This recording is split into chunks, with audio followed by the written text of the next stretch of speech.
Welcome to the Bot Signal, your home for news and views about messenger chatbots. I've decided something, everyone, and that's that bots are really badly named. They're excellent to work with. They're the most honest marketing method that I know about, but they are really badly named. When you say bot, it brings up an image of a machine following commands, and it is the least human thing possible. So today, let's show some humanity in your bot. I've got some specific ways to put some humanity in there so that it becomes the most human type of communication possible. The best way to show some humanity in your chatbot, it's video. It's shooting a short clip of video, 4 minutes or under, 3 minutes is better, 2 minutes is even better than that. Just something that people can latch on to a little bit. What better way to show that you're a living, breathing human being and not a cold corporation? This is the essence of reaching out to people, letting them see your face, letting them hear your voice. These are all things that people automatically latch on to and bond with. Very important. Now, if you are a person, if you're a one person company and you don't want to show your face, that's okay.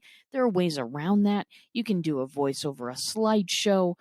You can do something different. It's fine. You don't have to do a face to face video, but that method is going to give you the most bang for your buck when it comes to showing some humanity in your chatbot.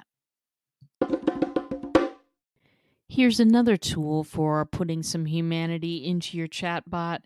Use people's first name. It is simple to put that first name field into a chatbot. Instead of saying, hey there, or good morning, you can say, good morning, RJ. Hey, RJ. That type of stuff. It's just a small thing, and it's really just the click of a mouse. Super easy to do.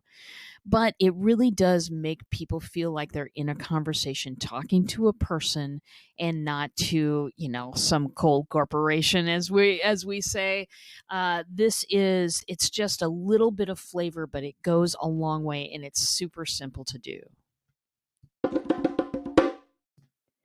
Next tool, adding that talk to human button. Now, if you remember, I did a whole episode on why you need to do this, or at least consider it. I did a whole episode on it a few episodes ago. So go back and dig into that one if you want. But I'll just give you the brief points here. A talk to human button is the ever-present menu button that is right above the place where people give a text response in Messenger. So it is a button that everybody's going to see. Most people access Messenger right on their phones, so this button is ever present. Even if people never, ever hit that button, the Talk to Human button makes people aware that there's a human being on the other end of this line. And that goes a long way to adding some more humanity into your bot. Just letting people know that if they want to, that they can stop talking to the bot and start talking to you. Finally, I want you to talk like a human being in this chatbot. Listen, it's harder than you think. We're all taught to use the biggest words possible. We're all wanting to establish that we are and position ourselves as an expert. We all want to sound smart, and that is so super cool in a different situation. Right now, you're in a chatbot, you're on Messenger, and you want to communicate a message. You want to think about being clear over being clever. Now, I love a nice little inside joke. I do.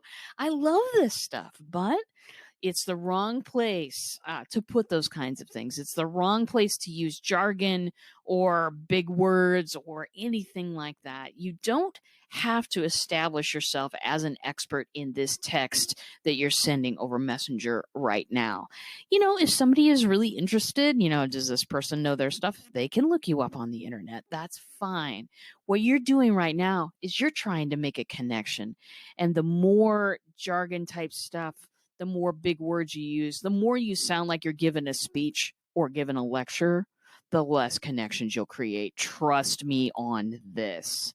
And listen, here's a tip. If you're struggling with this a little bit, if you're struggling with writing the messages, one of the ways that I've told people to kind of overcome that, get into Google Docs. There is a function on there which is speech to text. Exactly what it sounds like.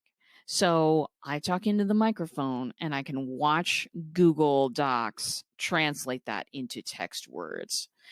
What I mean for you to do here is to talk a little bit in the microphone about what you're talking about. Just give us a little bit of a background. What this will do for you is you don't have to start from a blank screen. Also, you'll be able to catch those little speech patterns that only you do. And those are the types of things that if you put them into a chatbot, that is golden. That is absolutely golden if you can do that. So clear over clever, my friends.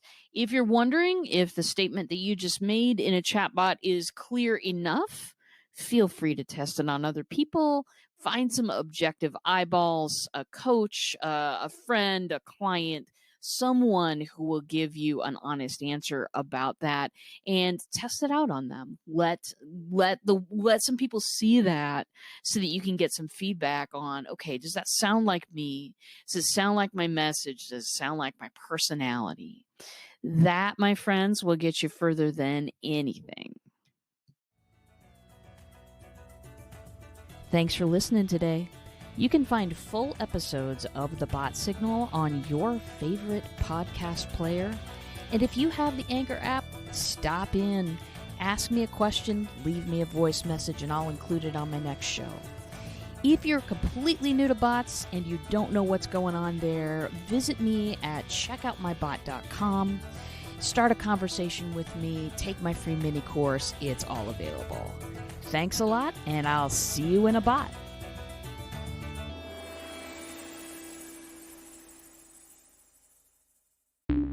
The podcast you just heard was published with Anchor.